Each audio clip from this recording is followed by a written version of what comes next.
And welcome back, everybody, to the Podcaster Nation. That's right. I said welcome back because I know you were just listening to our stuff and you loved it so much you wanted to come back for more. Folks, that was a brilliant decision. It was absolutely fantastic. Wait, great thought process. You folks are brilliant because this is the podcast where we have a lot more for you. And the reason we have a lot more for you is because this is the podcast. It's about podcasters. It's for podcasters, and it's done by podcasters. And our guest today, amongst other things, is a podcaster. That's right. See, you did figure it out. You guys are brilliant. Folks, this is the place where we all come together to raise each other up. And this is the place where the rising tide raises all ships. So let's get sailing. Bring in our guest today. This remarkable young lady is a musician. She's a writer. She's a podcast host and producer. And she's the host of the soon to be released How to Tell Someone podcast. I cannot wait to hear it. I've listened to the intro. If you haven't yet, go listen to the intro. It's out there on Spotify and iTunes both, as well as a bunch of other platforms, I'm sure. Please welcome to the show, Tonya Pieske. Tonya, how you doing? I'm great. Thank you so much for having me. Oh, it's my pleasure. I'm so glad you came on today. I'm really looking forward to hearing about this subject matter, this podcast that you have coming. Before we dive into that, why don't you tell everybody just a little bit about who is Tonya Pieske? You know, what makes you want to get into this podcasting world that we're all in, and especially with this subject matter? Well, I've been self-producing music since I was a teenager, so I felt like, around 2017, 2018 is when I really couldn't stop listening to podcasts, listened to them all day long, and thought, it can't be that hard. I already know how to produce sound. It'll be easy. That was my first incorrect assumption. But I did have, some basic audio skills. Editing audio is very different than producing music. I learned very quickly, but I just really loved podcasts and thought it sounded fun and would be a fun way to hang out with a friend. And that's how I made my first podcast. Quickly learned that it's a lot of work and wasn't really how I wanted to be spending all of my free time. So it only lasted a season. And I said, I'll never do that again. And then 5 years later, I made another podcast, just enough time to forget that it was hard. And then I started another one with a couple of other friends, and then after one season, said, "Well, that's enough of that. I'm probably good on podcasts." And here I am, just a few years later, making another podcast. Can't stay away. But I will say I finally learned after doing everything wrong the second time around, and made some adjustments. And I would say the tone and approach was very, very different this time around. Okay. I mean, I love hearing that. We all love the idea that we can kind of learn from our mistakes and come back. I also love what you just kind of brought up. It's like you let enough time go by that you only remember the good stuff. You only remember Hmm. the fun part of podcasting, which is great. That means you Yeah. had some fun. I did have fun. The fun part is the recording part. And because that's just I was just hanging out with friends. But then it was all of the other parts, the marketing and the logistics and the technical stuff that was just draining my soul out of my body. And I didn't know what I was doing. I was just sort of like fumbling my way through, like a lot of people that start podcasts. And I don't know how to delegate, even though I had co-hosts. They didn't lift a finger. They just showed up at my house and I fed them and recorded them, and then and What a then deal. slowly built up resentment for the amount of work I was doing. Which is not a great way to co-host a podcast, I'll say. No, that's kind of a toxic relationship from the get-go, right there. Yeah, not Yeah, destined to succeed. no, for sure. I mean, it's great that you have that kind of self-awareness. You can look back and you can laugh about it, and it didn't turn you off from podcasting, which I love. The subject matter of the new podcast that you have coming out here is different from what you've done before. Maybe tell us a little bit about, how it's different and why this particular path. Sure. Well, the first two podcasts, like I said, were just really kind of like a fun side project to hang out with friends. So it was very casual, just conversational, very loose structure, and real chit-chatty and lighthearted. And that was fun. But I feel like this time around, I wanted to do something a little bit more substantial. And, a lot happens in a person's life in 5 to 7 years. And I think I just the circumstances and environment were right for me to maybe do something a little bit more serious. And so this time around, I'm also not, I don't have a co-host this time around. Maybe that was the lesson learned is I just maybe should fly solo. But I do have a different guest on each episode. It's a personal storytelling podcast. The joke when I first came up with the idea, it was sort of a joke, and I said I'll never follow through on this podcast. This is just a fun idea I have. And then one person said you should do it, and I was like, you're right, I'm gonna do it.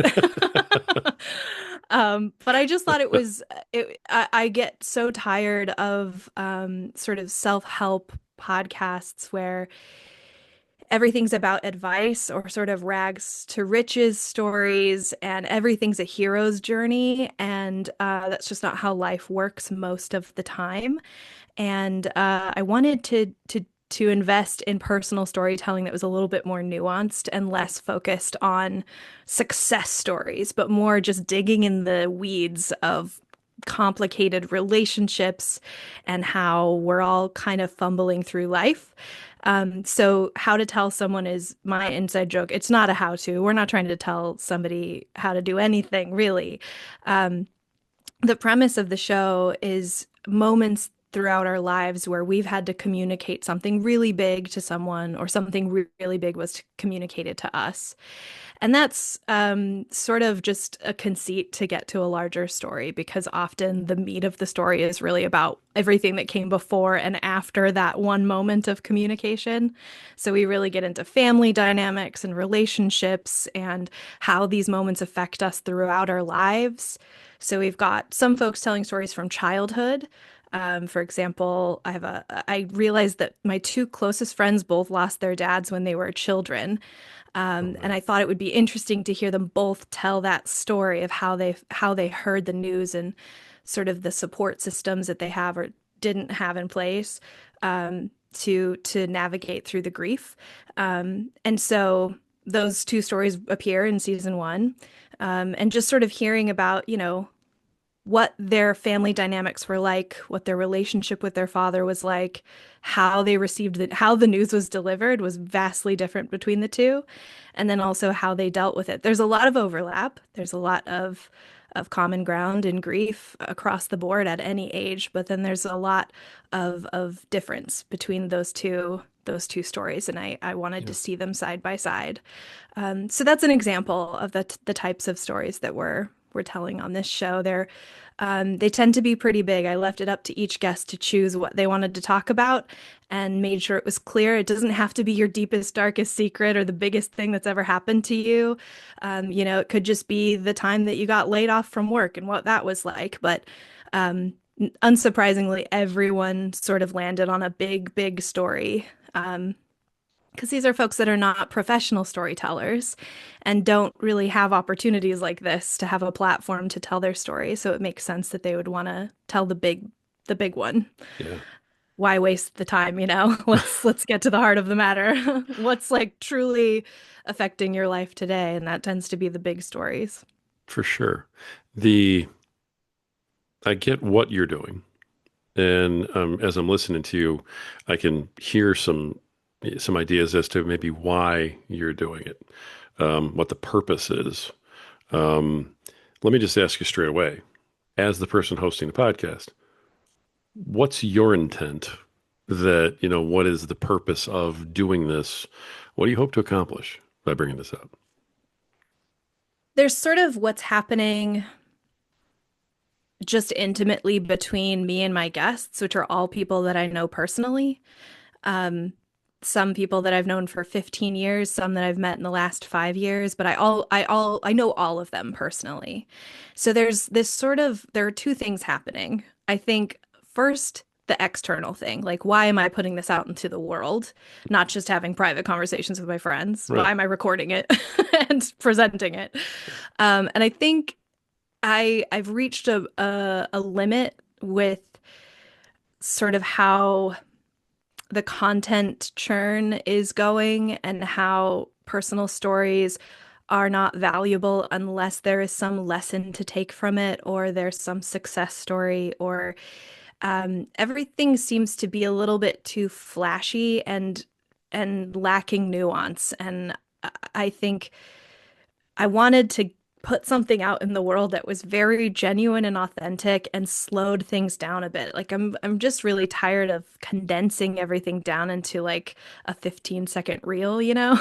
I wanted to create a space to do like real storytelling, which is not polished and it's just people talking about their lives. Those are the podcasts that I love the most, when people are unfiltered and they're not sort of skimming over details that are complicated or might make people question motives and decisions. And I just wanted to create something that felt really real to me because I think that I'm missing that in media consumption right now.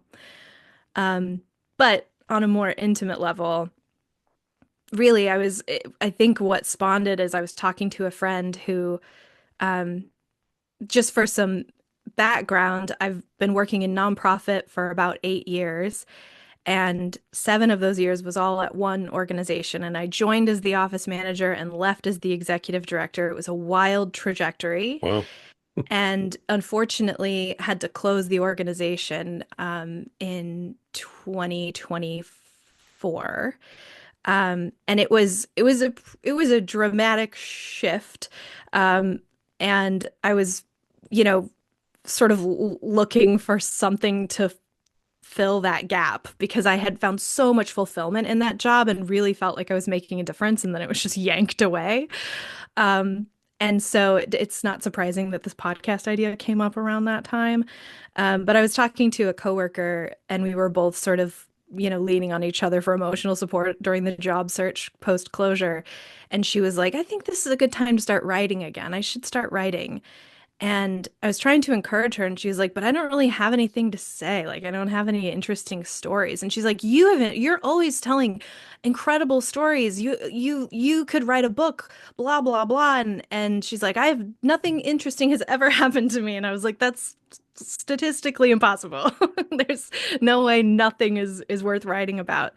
And then she, offhandedly told me this story that was so compelling. And I was like, why don't you write about that? Like that was a great story. And I think I've noticed that with my friends. Like there's this disconnect in people feeling like it's not worth mentioning, like their li Mm, like whatever's happened in their life is like not enough of a story yeah. to really bother telling, which hurts my soul, because it's not true. And some of that is, feeling like who cares? Like who wants to hear my story? Why is it so important that other people need to hear it?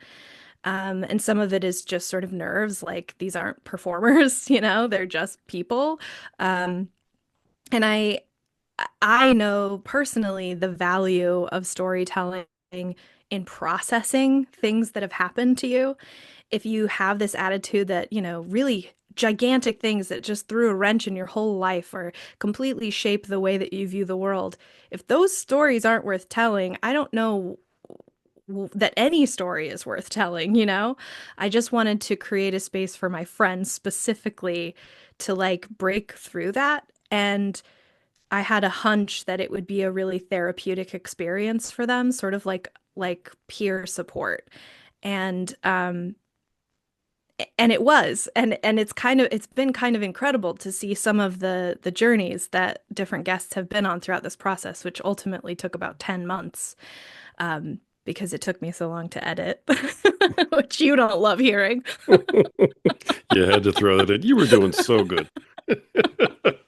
And then I we have went I have my right off the reasons rails. for the editing. Um, but but I also think that it helps people feel less alone to just hear stories from everyday people that it doesn't have to be like how I became the CEO of a Fortune 500 company. It Right. can just be a person across the street who's like, yeah, I also lost my dad at a young age. And it's been really wild to watch how impactful it's been for the guests that have participated. And I'm sort of like dying to talk more about that because I didn't expect that to happen. And I hope that even just an ounce of that happens for someone listening to the podcast that can kind of, maybe process something they've been through by listening to someone else talk about it. That's amazing. I'm really glad you got to that one too, just right there at the end about you're not alone. Because when I asked the question, one of the things I was thinking was, an audience member's going to hear these stories, and at the very least, they're going to understand they're not alone. And, that's very nuanced in terms of what you're putting out. But it also is a very underserved crowd because it's not flashy. It's not easy to advertise on social media, but it Right. connects so deeply with the people it connects with. It doesn't hit as many people necessarily, but the ones it hits for good and it hits for Hmm. real. And I mean, I can already tell, where your heart posture is in this and that this is incredibly important to you to be doing this. I hope everybody's getting that without, if they're just listening and they can't see the look on your face and, pick up the emotion when you're talking about this. This clearly is something that matters to you a lot.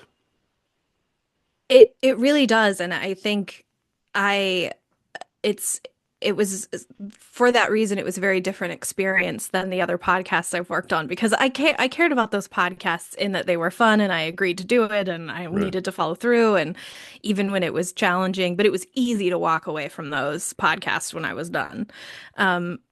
This one was different, and there was a moment about midway through the editing process that I almost dropped it entirely, and I really wrestled with it. I was sort of tortured over whether or not I was gonna be able to finish the project because it just turned out to be so much bigger, which is a talent that I have is underestimating the amount of work that anything is gonna take. I still haven't learned. I think I'll never learn that lesson actually.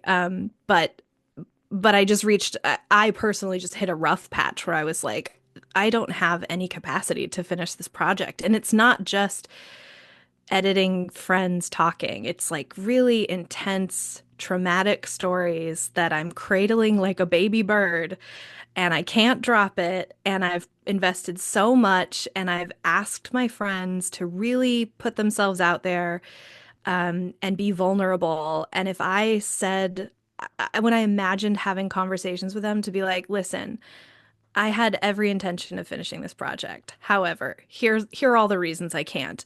Of course, they're my friends. They would say, take care of yourself, do whatever you need to do.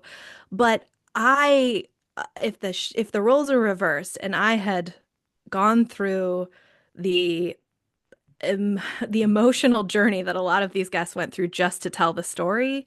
And then I said, never mind, it's actually never going to be released into the world and it was all for nothing.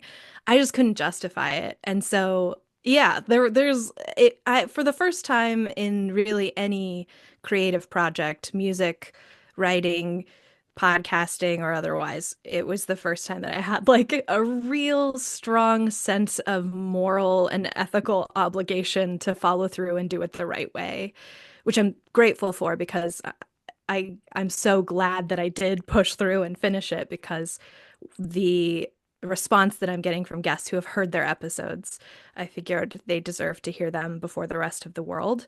Um, and the response I'm getting from them has made me cry a lot. It's made my therapist cry. I've been reading their texts to her. She's cried about it.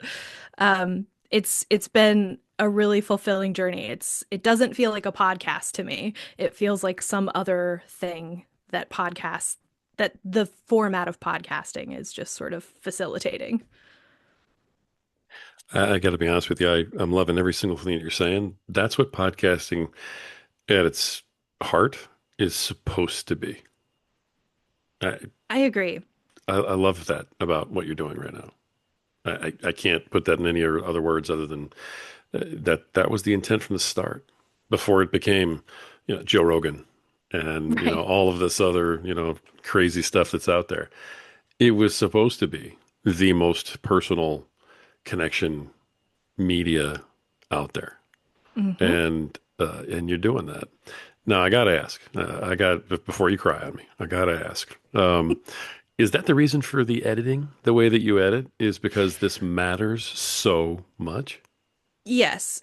Yes, and it matters so much, but there are also some.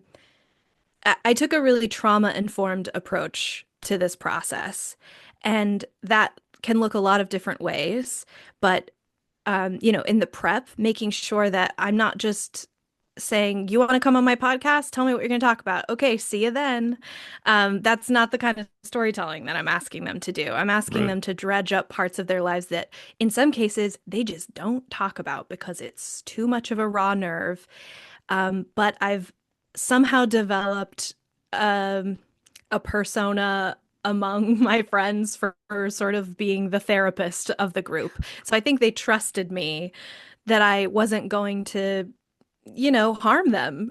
Like they can be vulnerable with me. I feel really proud of that reputation, and also is a lot of responsibility. So, prepping them, because I know as someone with CPTSD, I know from my own experience what I would need to feel supported and secure telling a vulnerable story. And so I kind of just led with that, and like, what would I need to know that this is safe for me to do? And so some of that is telling my guests, like, you're probably gonna think that you're fine, and you can tell this story all day, every day. It doesn't affect you anymore. But this is different. It's telling the story in full from start to finish. We're bringing in all the character, the whole cast. We're talking about every little detail. And telling that story doesn't happen very often. Often, it doesn't happen at all outside of therapy. And so you just don't know what's going to come up until you're in it. And that did happen. One of my closest friends who told the story of losing his dad when he was 7, he was like, "Well, yeah, I'm in my 40s. Who cares? I can tell this story. Everyone knows that my dad's dead."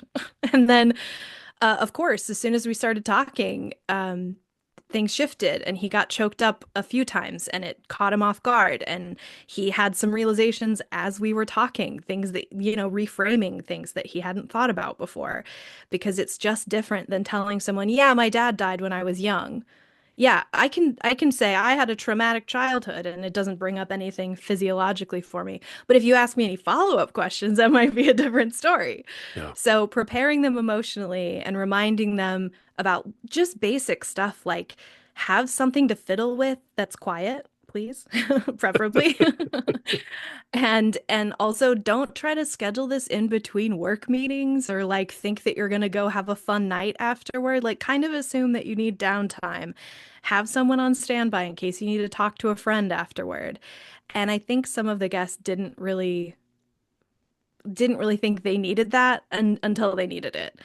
And so I had prep worksheets for them so they could sort of plot out their story in advance, and also a guide for just how to take care of themselves emotionally before and after, which may seem like a lot of extra work, but it wasn't. They relied on those resources quite a bit. And then the editing also, I want them to trust that they don't have to think too hard about how they're coming across. I don't want them to feel like they have to be totally linear, like they have to tell the story in a way that's going to be entertaining. I want them to just talk. And some of that is, it's very conversational in the recording process, but I wanted to remove myself entirely from their story in the final edit, because that's how I prefer to hear personal stories when they're that intense. Sometimes I get distracted and I'm like, "Oh, the host is asking all the wrong questions." And that I just want to hear someone tell their story. So I was there in the recording, asking follow-up questions, helping them dig a little deeper on things that they wanted to skip over, but were, needed to be explored a little bit more. But a lot of the editing was sort of rearranging things so that it was a little bit more linear for the audience, and also removing myself entirely. So they're just left with a story. And so that structural editing, in some cases was really easy because that person was just really good at telling their story in a linear way, and they didn't have to go, "Oh, I forgot about this thing that happened 10 years before that's like super critical to the story." There weren't moments like that I had to finagle in the final edit. But then there were others that are just there. These are stories that they don't even want to think about because it's too emotional. So it's not linear, and they are bouncing all over the place. And I want them to not have to be distracted by that, how they're coming across. I just want them to know that I'll piece it together in the end. Don't worry about it. And it did create it's such an insane amount of work for me. I can't tell you how much work I mean, you know. I know. Yeah, I'm nodding my head going, just wow with the For work. every yeah, I estimated about for every 5 minutes of dialogue, there was about 30 minutes of editing, and that was just editing the dialogue. And then I also chose to score each episode. And it's a different score. It's a unique score for each episode, which at first I thought was like, oh, it's ambient music. That'll be easy. Um, that's as soon as I hear myself saying that'll be easy, that's when I should really, that should be my code phrase for stop and think through this a little That's your bit red harder. flag right there. But there's so much care put into each episode. I would not be able to do this long term and have a full-time job like I do. You know, if Yeah. this was my full-time job, I would love to do it, but it's not. And I spent all of my waking hours for weeks editing outside of my day job. And that's, I can't do that long term. So I saw this as a sprint and I was able to really be precious about it. Um, one, because I'm apparently a perfectionist, which I've learned recently. And also, um, I think that because of the nature of these stories, like I said, it felt like I was cradling a baby bird in my hands, and I wanted to get it just right. And that's from every tiny detail, from planning to release. I love it. I absolutely love it. I wish that every podcaster cared about their podcast and about their guest and about the product and about the message as much as you do, because I'm sure it's going to be a magnificent final product. I can't wait to hear it when it comes out. The You made maybe it was planned, maybe it wasn't, but knowingly or not, you made a fantastic decision to go with seasons and not just try and churn something out like every week. If you're going to be doing this kind of background work, you have to take a break in between Yes. the seasons. So I'm glad you did it that way. Was that something you planned ahead of time? Or did it No. just happen that Well, way? Like, wow, I'm glad I did it this way. I had always planned to release them all at once. Hmm. And the original plan was this would not be an ongoing project, that it would be one collection of stories that I release and then I move on with my life. Because ultimately, podcasting is always going to come second to being a musician. And it's sort of like in between making albums is when I decide to make a podcast, because I like alternating between different kinds of creative projects or I get burned out. And so this was never intended to be an ongoing project. So I always intended to release them all at once. And as we talked about before we started recording, I binge storytelling podcasts. I get angry when I have to wait a week. Like it's 2026. Why are you making me wait? Right. But it makes sense for this project because it's not going to be ongoing. And you're right, the amount of work that I'm doing, that would be a death sentence if I tried to do this weekly or even monthly. I don't think I would be able to do it. So it let me work in sprints, but I have 14 episodes and they were all supposed to be released at once. And then that's it. That's the capsule. And then I move on to another project. But that point when I just got completely burned out and overwhelmed and almost dropped it entirely, I kind of had to come to terms with how much work was ahead of me. And if I was ever going to get anything out in the world, I needed to split it up into two parts, or it would be another 9 months before I would release it. And these guests are like, is she lying? Is there really a podcast? Is it ever coming out? And so that's what I did. I split it up into two, and now I've got a good head start on season two, and one is locked and loaded, ready to go, and that relieved so much pressure. So, I had to make some concessions with my original plan, but yeah, doing this weekly is just not sustainable. I wouldn't recommend it to anybody Okay. unless you have a whole team of people working on it. Especially when I'm you're doing not it yourself. NPR. Yeah, I'm just one person in a room. My goodness. You're demonstrating something that I teach all the time, and I want to point it out. And I love that you're doing this because people think they feel kind of boxed into what they should be doing. Well, I need to do this. Well, that's how this is done. Well, it's got to be done that way. No, it doesn't. It's your podcast. You can do whatever you want. And I love that you just took the reins and said, look, it's not going to work this way. I have to change it. So I'm changing it. You have that autonomy, and I'm glad that you did that. What did you end up with? What are people looking forward to when this gets released? How many episodes are in season one? How are you releasing them? How's that going to work?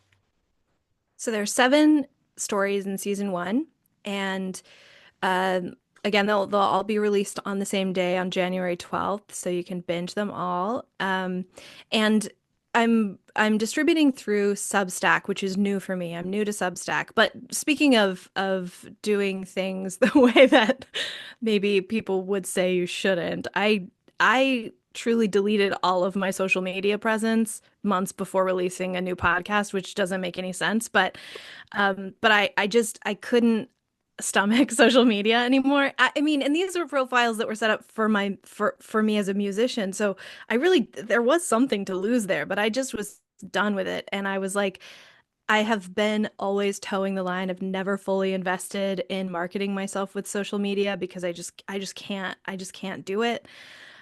I don't know, maybe I'm just a contrarian or it's just not the right place for me. I don't know.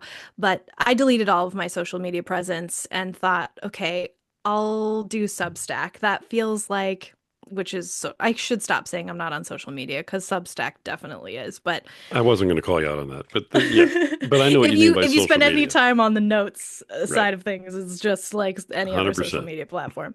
Right. Um, but through Substack, it's allowing me to dig a little deeper and provide some bonus content. Nothing is going to be, I'm not going to have like any paid subscription model. It's always going to be free. I'm not adding ads to anything. Again, this is like a short-term passion project. There's no reason for me to try to commodify it in any way, aside from some merch, of course, because merch is fun. But so on Substack, everything will be released there. Of course, it'll be on all of the platforms, but Substack is really where I'm investing my marketing efforts, and also just, writing a lot of companion pieces and releasing some bonus content that just sort of just didn't fit into the story necessarily, but was really just a good nugget that I think is useful. So, and then I'll be doing some sort of catching up with where are they now kind of pieces with guests after the release, sort of drip feeding those. So I'm not completely divested from um, social media, but Substack is all I can stomach right now. Okay. Baby Yeah, steps. Baby yeah, steps. Gotcha.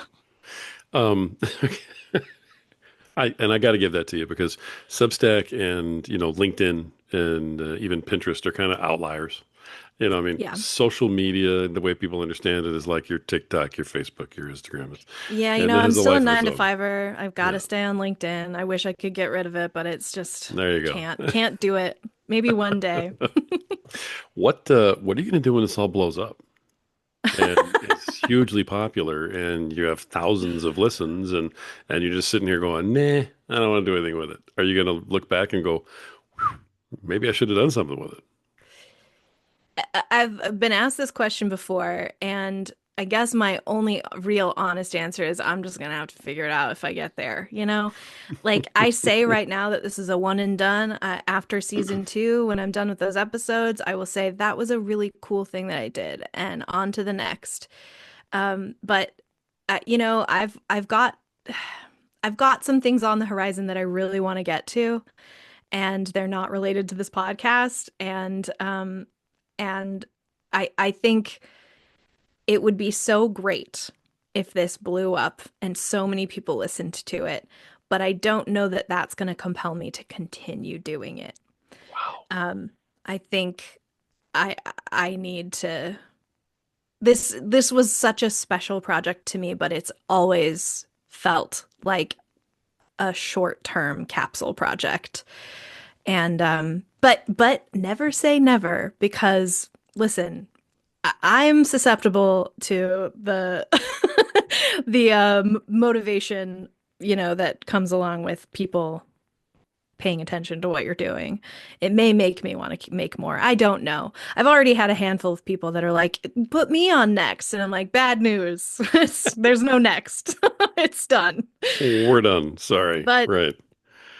I can't predict the future. I would love for a lot of people to listen to it just because there's so much work put into it. And these stories, I think, are, I mean, I was thinking of other people in my life that aren't participating in the podcast at all that I'm like, they need to hear this episode because I know that this is going to resonate with them. So that's truly what I want. Maybe that's a little altruistic and not totally honest. I want people to listen to it, of course, Of course. Right. but Right. I don't know that it's I'd have to go viral.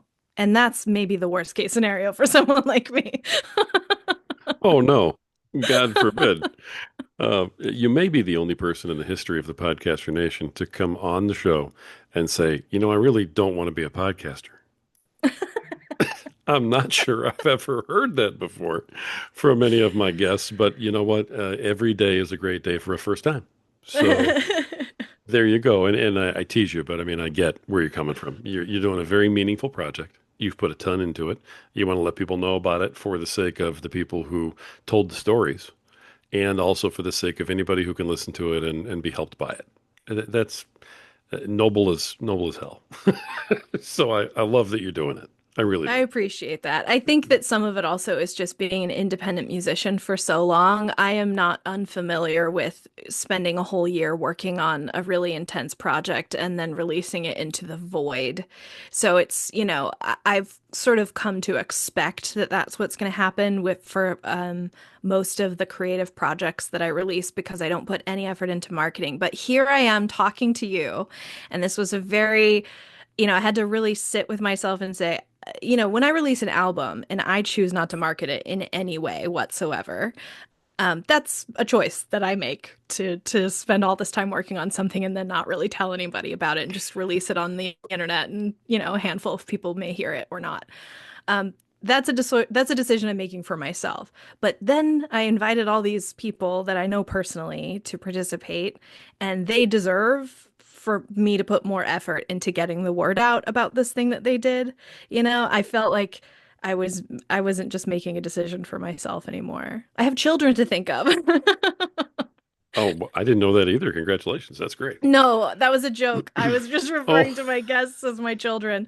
Um, all right. I just felt like I needed to do something more strategic and put more effort into getting the word out. And the the really cool thing about podcasting is that there is this community of podcasters that Oh, yeah. are sharing guests with each other, and it's a more natural way. Like, this kind of marketing feels right to me. It feels perfectly fitting.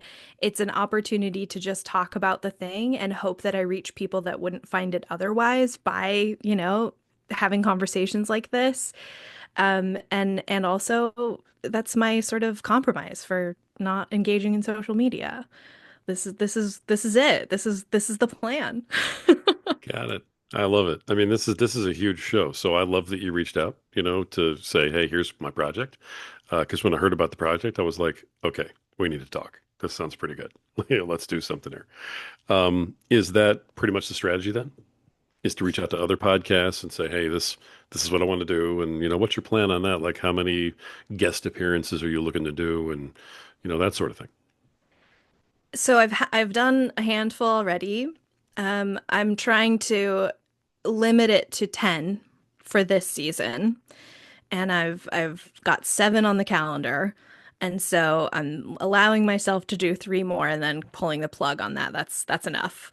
And then season 2, I'll sort of reevaluate depending on how things go.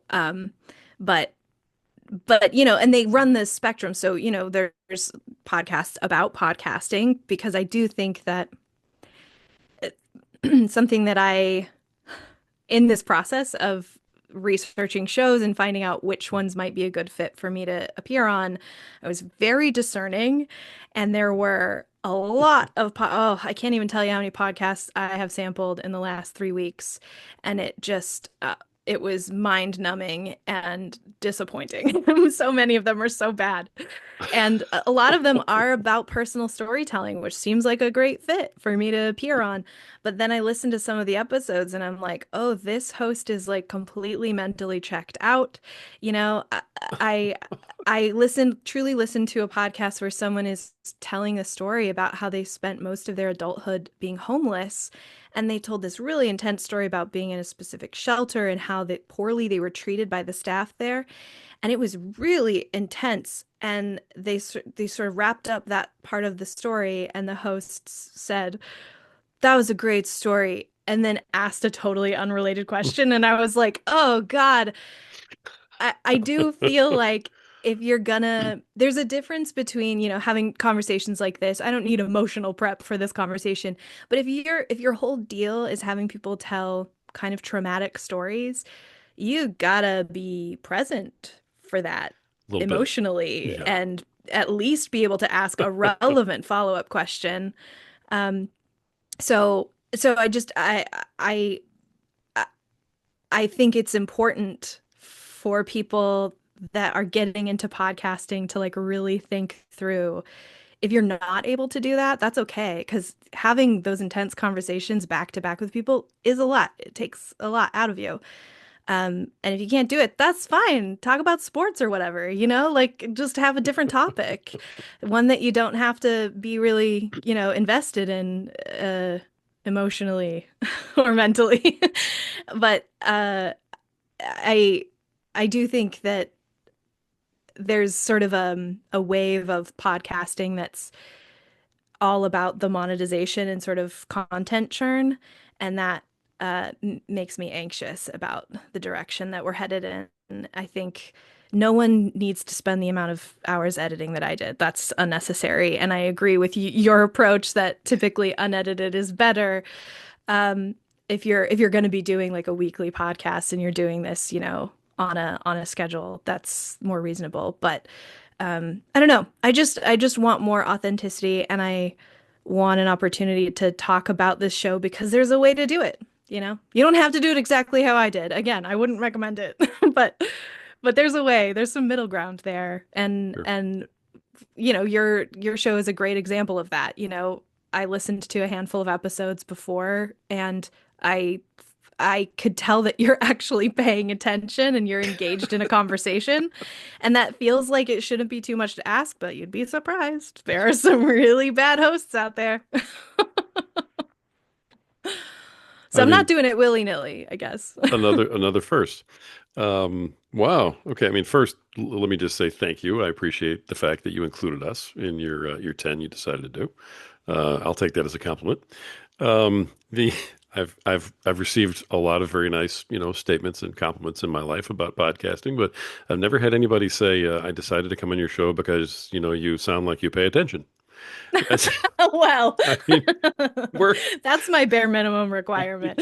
well, the bar wasn't set real high. I don't I think also on this think there's just search. so many podcasts about podcasting that are just a bit hollow, and it's really like you got to do videos. You always have to do videos because that's what's trending on social media, and it's mostly about marketing, Yeah, and it becomes less and less about sort of the art behind it and the connection, the human connection of it, which I think is a much more interesting thing to talk about and should be focused on a little bit more than the just how to crack the algorithm. I agree. I agree. I like what you're doing because you're not just putting together a podcast either. You're sort of putting on an event with what you're doing. Interesting. It, How it's so? well, it's Explain. you're dropping everything at once. You got the date for it, and on this date, here comes this huge production that has all of this time invested in it, lots of editing. I mean, it sounds like a soundtrack or a score you mentioned, put to it. Hmm. It's been rearranged to be as fluid as possible and to get the message out there. It's also very authentic because it's people telling their stories who are not on the podcast circuit telling their stories. And this is kind of like a big event being put on by Tonya to offer connection to people. And on this day, you can come in and and partake, participate in it and go as far as you want, listen to as many as you want, come back later. And hey, if it works, maybe we'll do another one down the line. It's almost like you're putting on a big, huge seminar, with seven guests that are all, going to come out or something. It's neat because it's different. I think I hadn't thought about it that way, but I think it's probably just that I'm used to releasing albums, and that's how albums work. You I know, didn't think about it like that way. that's Yeah, the there you that's go. the space where I'm most comfortable, and that's how I've sort of adapted my my creative process around is like investing a ton of work behind the scenes um, for months and months and months, and then releasing this big thing, and then kind of moving on. So it makes sense that that's how I'm approaching podcasting too. Yep, that's your MO. I got it. That's just how things go. That's how you roll, so to speak. All right. hmm All right, podcaster question. I always ask this corny question. You've probably heard this before. So, strap on your seatbelt, get ready because it's really tough. It's really, really awful. But when it comes to doing this podcast the way you've done it, and I think I already know one of the answers, but what is it about doing the podcast that you've done that you love the most? And what is it about doing this podcast that you've done that you just absolutely can't stand, throw it out the window, hate the most? Okay. What I've loved the most is the the emotional journey that my guests have been on just by participating. And I'll give you one example. Um, my friend Kayla, who tells the most intense story in the whole series, season one and two. It's the only one where I actually had a verbal warning about some triggers at the beginning. The rest are just in the show notes, but I felt like anyone who's just popping this on should probably know what they're getting into. So it's a very intense story. And it's one that she felt like didn't need a lot of prep. She was ready to go. She wasn't worried about the emotional impact. Um, but then after, when I sent her the recording, she couldn't listen to it. She was so nervous about listening to it. Wow. And she couldn't bring herself to do it. She made a friend listen to it. And then I got a text from the friend saying a lot of really nice things about it. But I was worried. I was like, uh-oh, I wonder if she's having second thoughts about it. Am I gonna have to pull this episode? She eventually I gave her a pep talk, and I think her friend did too. There's nothing to worry about. And then she finally listened to the episode maybe 2 weeks after I shared it with her. And her response was so incredible. Um where I'm going to be sharing more about it in a companion piece, so I don't want to give too much away, but I think I'll just say the structure of the episodes is like I said, I the guest is really alone telling their story. But at the end, I want to come in with some closing thoughts and sort of wrap things up for the audience. And I think on accident, I'm also wrapping things up for the guest because I'm really tailoring it. These are people I know personally, so I'm kind of speaking to them directly in my outro. Yeah. And she heard the outro and she told me that she's listened to it over and over and over like a mantra.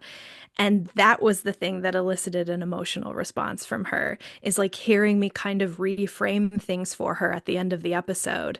And she wasn't expecting that because it was a last minute decision to do the episodes that way in the editing process. But it like cracked something open for her and helped her see herself in a new way. And that was incredibly healing. And that was sort of incidental. So and there were all kinds of moments like this for guests where they just didn't expect, they like me, so they're willing to participate, but they didn't expect to get so much out of it personally and emotionally. And people who don't, these are stories they don't tell because they're too raw, and then they tell them, and then it opens something up for them, and it like helps them process. So there's just so much happening behind the scenes that made me connect so deeply with my friends, and I caught myself saying a couple times to them throughout the process, like, I feel like I'm on mushrooms all the time. All I can do is talk about how much I love my friends and I'm so grateful for having them in my life. I was really just like so filled with love because of how this project like helped me connect with people. So I don't know how you can do that unless you fully invest and maybe overinvest in terms of time and resources. But I'm so grateful for it. I didn't expect that. It started as kind of a tongue-in-cheek joke about having a non-advice advice show, and it turned into this whole other thing where we're like doing peer therapy. Um, and anyway, so that's it's been incredible to connect with them. I've had guests say things like that this is like an important uh like I can't remember the word she used. This is just sort of encapsulating something really impactful for them, and they get to keep it forever, and listen back to it and remember it. And Yeah. like, how much more power can a person have? Like that's the only kind of power I want is to make people feel their feelings, and it's working. And I did it with That's a wow. podcast. It's possible. Yeah. Um, Great answer to that part of the question, by the way. yeah, I should have maybe Wow. ended with that. That's okay. That was beautiful. Loved every second of it. So, I assume there's something in this process, however, that you don't care for. Oh yeah, just the amount of time editing. My God. So I My figured. God. I managed to learn my lesson from the first two podcasts and kind of took out the parts that weren't serving me and were just like social media stuff, like creating social media graphics. I just don't need to do it. It's not fruitful for me. I'm just not going to do it. But I increased my editing work by like 10 times and choosing to live score each episode individually. Like I can't say I would do it differently is the thing. It's just that it was such a grueling experience that almost made me quit. So there's got to be I have to learn how to compromise on what I see as quality when, like you've said, I'm the only one that's going to know the difference. Right. Like some of these decisions I make that make my life so much harder are things that maybe nobody else that will ever listen to this would even know the difference. So, I guess the real answer is that I'm the problem. The thing I didn't like about it was me being a perfectionist. Got it. Well, when you're doing a special event, you can afford to do that. So, Right. yeah. All the gloves are off when you're going to do it the way you're doing it here. So, yeah, it's interesting. I'm looking forward to it. I really am. And so tell everybody, I'm not done with you yet, just so you know. But I like to kind of get this out of the way before the last question. How can everybody reach you? Tell them again when it's coming out. How can they find the show? Because you're not on social media, apparently. So, Yep. how can they reach Dunzo. out to you and find out more? Yes, go to howtotellsomeone.com and that will give you all the links to everything that you need. So you can find it. It's already up on all the platforms with our trailer, so you can subscribe now so you're notified when it comes out. That'll also, there's a big button at the top of the page to Substack. And I beg of you to subscribe to Substack. It's free. I'm never going to change that. I'm not going to surprise you and start making you pay for all the content. It's always going to be free. And it's just a way for me to keep you in the loop about upcoming season and also a bunch of behind the scenes stuff that I think is really, really powerful that just can't be shared in the format of the podcast itself. So, howtotellsomeone.com. Got it. Hit that Substack button and subscribe. Perfect. We'll have that in the show notes, of course. I usually end with this question. Um, we'll see how you answer it. You've given actually a lot of advice to folks, Oh um, no. which, for better or for worse, with hours and hours of editing, which just makes my skin crawl, but I get you. Um, hmm I mean, you've done this and you've done a lot of work on this and you've podcasted before. So, what is your best piece of advice for podcasters who are out there who just simply are not quite where you are yet? It's always going to take longer than you think. It's just always going to take longer. That's my best piece of advice. I don't want to give you advice. Don't do anything the way I did it. I can't vouch for it, except for really caring about your guests. Do that part, however that makes sense to you. But I guess that's my more real answer is that if you're if you're doing any kind of podcasting where you're inviting people to be vulnerable and share their personal stories, treat them like they're your friend and treat them the way that you would want to be treated if you were being vulnerable and telling a story. Don't assume that they're fine and you just hit record and it's all up to them. You don't need to handhold. We're all adults, but um, you know, be invested in your guest. And especially if you're doing anything where someone's going to be talking about past trauma, don't just go in cold, like have a little bit of a warm up. I will say, I think my guests would agree, especially if you're interviewing people that aren't like professional storytellers. Having warm up with them, like I appreciate that you did that. Not any of the other people I've recorded with so far have had any warm up whatsoever. It's sort of just like, boom, we're recording and that's it. Wow. Um, and it's important to just sort of calm nerves and as a host, it's going to do you some favors to let people ease into the recording. Um, but for this purpose, I knew that they would be nervous, so I made a fun question wheel that they could click on their screen and it would spin and land on a random question. And then we just did a few icebreaker questions like that until they forgot that we're recording, and B, just felt a little bit more comfortable and less awkward. So, just think about things that you can do to make people more comfortable. It's gonna result in a better product at the very least, but it's also the right thing to do as a human. I can't think of a better way to close this episode than by giving advice on being a better human. So I think that's absolutely fantastic. Tonya, you are just an absolute light, and I love what you're doing. I love this project that you're putting out.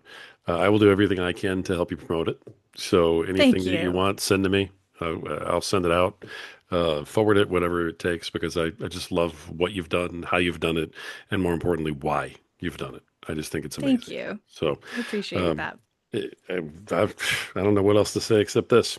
Musician, writer, podcast host, and producer, host of How to Tell Someone. And go to howtotellsomeone.com to find out more. Tonya Pieske, thank you for being on the show today, for sharing everything you did, and for just being as open and honest about the entire process as you were. It was wonderful. Thank you for being here. Thank you. Folks, this has been another just unbelievable episode of the Podcaster Nation. And the reason why we get these fantastic, powerful podcasters on here is because this is the podcast that's about podcasters, it's for podcasters, and it's done by podcasters. Folks, this is the place, and we really showed it again today, where the rising tide truly raises all ships. So keep sailing.